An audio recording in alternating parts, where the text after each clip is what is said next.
Bonjour à tous. Dans cette vidéo, je vais évoquer la suite, les 6 dernières erreurs des 11 les plus fréquentes que font les candidats aux oraux des écoles de commerce et que j'ai pu observer durant les entretiens que j'ai fait passer dans les écoles justement.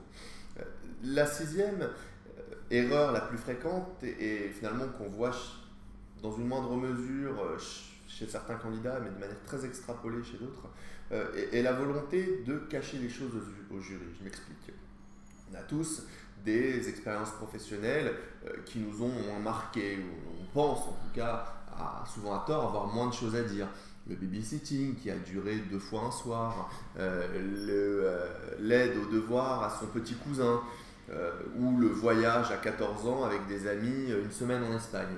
Et finalement, de manière assez humaine, je dirais, le candidat se dit non, voilà, moi j'ai autre chose à dire, j'ai quelque chose de plus important, donc ça de toute façon le jury ne le saura pas, j'en parlerai pas au jury. Et finalement, c'est une erreur et c'est une double erreur, je dirais.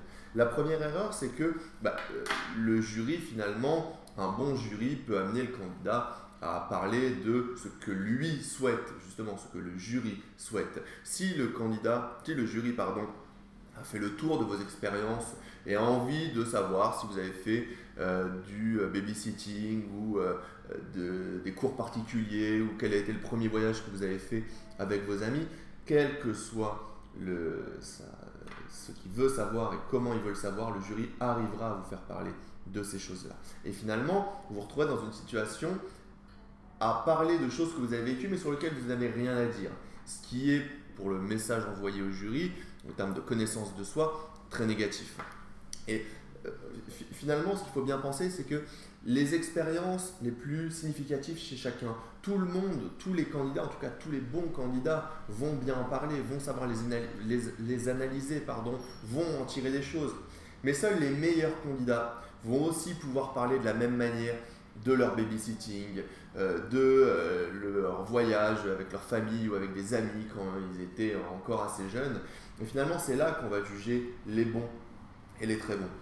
Autre chose, pour vous, un babysitting ou une aide aux devoirs, c'est quelque chose d'insignifiant, de facile peut-être aussi, mais les jurys sont en général des pères et des mères de famille, et croyez-moi, ils n'ont pas du tout le même avis que vous sur la question, et pour eux, un bon babysitter, quelqu'un qui sait aussi donner de bons cours particuliers, c'est quelque chose de précieux évidemment.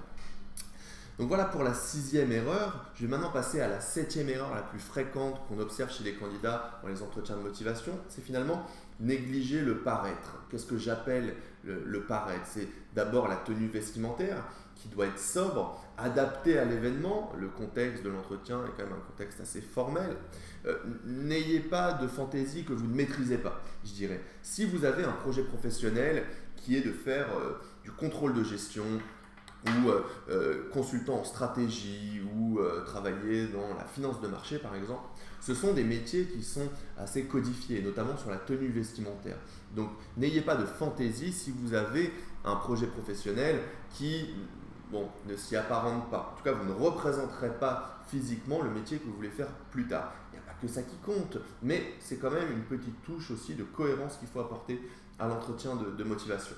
A l'inverse, sans tomber dans l'extrême inverse, quelqu'un qui veut travailler dans la publicité, qui va être créa ou un métier un petit peu plus de ce profil, va pouvoir se permettre une petite excentricité. Quelqu'un qui veut travailler dans la mode ou qui veut fabriquer des nœuds papillons pourra en apporter un à l'entretien de motivation par exemple. Mais il faut que ce soit au service de votre projet, au service de votre personnalité, finalement au service de vous, sans tomber effectivement dans un extrême évidemment. Je vous conseille de ne pas emporter avec vous aussi tout ce qui est superflu en entretien de motivation. J'appelle ça les goodies des écoles, les sacs à main, les sacs à dos. J'ai déjà vécu quelqu'un qui défendait sa formidable envie d'intégrer une école de commerce en tenant à la main le stylo d'une autre école de commerce. Donc il y a un côté risible de la situation et le candidat s'en est évidemment bien rendu compte. Pour lui, c'était pas grand-chose, mais les goodies, tout ce qu'on peut vous donner pendant votre tour de France, votre sac à dos, votre sac à main, on laisse de côté. Et finalement, le paraître va aussi aborder tout ce qui est enthousiasme, tout ce qui est dynamique, tout ce qui est irrationnel, tout ce qui fait partie de la qualité de la relation entre le candidat et le jury.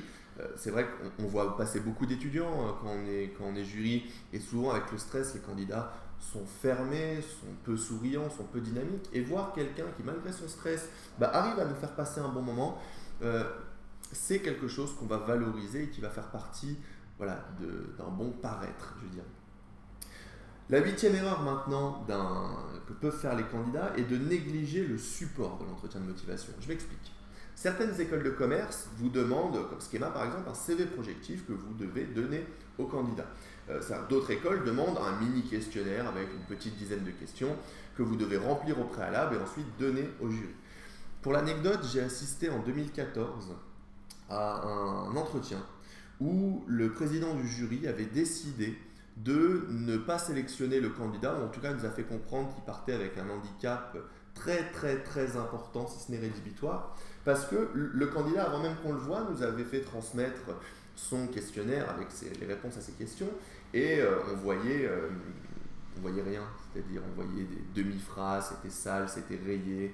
Il répondait aux questions non pas avec des phrases mais avec des bullet points, et finalement ça donnait pas du tout envie de le prendre et ça donnait une très mauvaise première impression de ce candidat-là. Ce candidat, sans surprise plutôt, n'a pas été pris à la fin et il était, je dirais, quasiment éliminé dès le début. Donc faites attention à ça, faites attention de bien répondre aux questions. C'est le moment aussi de tendre vos premières perches par rapport à vos expériences principales dont vous avez envie de parler en entretien de motivation. Pas de rayures, pas de blanco, ayez-le en 5 exemplaires. Un pour tous les membres de jury s'ils sont 3, plus un pour vous, plus un dernier au cas où. Faites-les relire aussi par des professionnels ou par vos amis pour qu'ils vous disent un petit peu qu'est-ce qu'ils en pensent, que ça met en valeur, quelles questions ça amène, etc. Mais en tout cas, c'est un support qu'il faut travailler parce que le jury va s'appuyer en général dessus. Vous ne pourrez pas revenir en arrière quand vous l'aurez donné au jury. Et puis, c'est la première impression que vous aurez, que le jury aura de vous. Je dirais. Donc c'est quelque chose à très très très soigner, et j'en corrige, et c'est normal, des centaines chaque année parmi les étudiants de PGE parce qu'on insiste énormément sur la qualité de ces choses-là, et finalement la forme c'est le fond qui remonte à la surface. Ensuite, la 9e erreur que font les candidats aux oraux des écoles de commerce, c'est finalement de mal penser à la place du jury, de se dire, alors voilà, la question, par exemple, la question d'actualité, le jury attend, si, c'est sûr, la qualité, je dois dire que je dois être ça, parce qu'en école de commerce, c'est forcément ce qu'on attend. Non, en école de commerce, c'est un melting pot de gens très différents qui viennent de parcours très divers et qui, finalement, apportent des choses différentes avec des profils, des qualités différentes. Donc, un bon candidat, c'est un candidat qui ne construit pas ses réponses par rapport à ce qu'il pense que les jurys attendent, mais par rapport à ce qu'il est vraiment, et qui finalement donne toujours des réponses sincères, sans que ce soit pas réfléchi, évidemment. On peut être sincère, mais bien réfléchir aux questions, faire attention à la cohérence et à l'intelligence de ses réponses, mais en tout cas, c'est leurs réponses par rapport à leurs envies, leur profil. La 10e erreur et l'avant-dernière erreur, c'est finalement ne pas s'intéresser au jury, notamment dans l'attitude. Très souvent, on a l'impression que les candidats ne prennent pas en compte qu'ils ont des interlocuteurs en face d'eux, que l'entretien est un échange. Un candidat qui va parler en regardant ses chaussures et non pas qui va regarder l'ensemble des membres du jury, qui va parler pendant 3 minutes, 4 minutes sans regarder si ça embête le jury, ou à l'inverse, qui va répondre tout le temps par oui, non ou par une phrase alors que le jury le pousse depuis 10 minutes à développer un petit peu ses réponses. Finalement, un candidat qui se pense tout seul dans l'entretien de motivation, c'est un candidat qui ne s'intéresse pas au jury, un candidat qui va être pénalisé évidemment dans la notation finale. Par exemple, à la fin de chaque entretien, le jury pose une question au candidat. Est-ce que vous avez une question à nous poser ou quelque chose à rajouter ? Un étudiant sur 4 nous dit non. Alors en plus d'être une preuve de désintéressement du jury, ça montre en plus une certaine envie rapide d'en finir, ce qui n'est pas le bon message à envoyer à 1, 2, 3 minutes de la fin de l'entretien, forcément. Et c'est surtout, comme je disais, une preuve que le candidat ne s'intéresse pas encore une fois au jury. Donc faites attention à ça. Et enfin, la dernière erreur sur lequel j'ai envie de vous mettre en garde, c'est la gestion de ce qu'on appelle le Tour de France, c'est-à-dire le Tour de France de vos oraux. J'ai vu très souvent des étudiants mal organiser leur Tour de France et se mettre en danger par rapport aux écoles qui voulaient intégrer. La première chose est déjà de bien comprendre que les concours et puis les épreuves orales, de manière plus précise, sont une épreuve physique. On a besoin d'avoir une bonne fraîcheur physique pour réussir le Tour de France et les concours de manière plus globale. Et ce que je conseille aux candidats, ce qu'on conseille aux candidats à PGE Peugeot, c'est déjà de ne pas passer plus de 4 entretiens sans revenir chez soi si vous en avez la possibilité. Ça permet de se reposer, de se ressourcer et c'est une fraîcheur qui va vous être indispensable pour les entretiens suivants. A l'inverse, on conseille de passer le top 2 des écoles souhaitées en 3e et en 4e position. Ça permet de ne pas être trop fatigué, puisqu'on est quand même au début du Tour de France en moyenne. Et puis, ça permet de s'entraîner quand même sur 1, 2, 3 entretiens au préalable. Même si vous êtes très bien entraîné avant, rien ne remplace en fait l'adrénaline du jour J et la démystification de l'atmosphère sur le campus et des vrais jurys que vous allez avoir en face de vous. Donc faites bien attention à ça.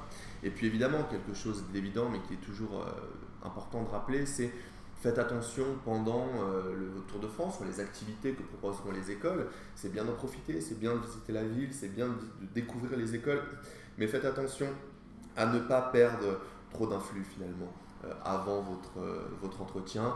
Ne vous éparpillez pas dans trop d'activités, restez bien concentré avant votre entretien et si vous voulez décompresser, ce sera après l'entretien quand finalement le travail sera fait et bien fait. Faites attention aussi où vous dormez avant votre entretien de motivation. Voilà, j'espère que ces erreurs que je retrouve le plus souvent en entretien de motivation chez nos étudiants et chez les candidats pendant les vrais oraux ont pu vous être utiles. N'oubliez bien que savoir quoi ne pas faire c'est bien, mais il faut aussi faire l'inverse. Et n'hésitez pas justement, si vous avez des questions à ce sujet, à les poster en commentaire pour que je puisse y répondre, pour qu'on puisse y répondre, pour qu'on puisse éclairer des choses qui auraient été pas peu claires.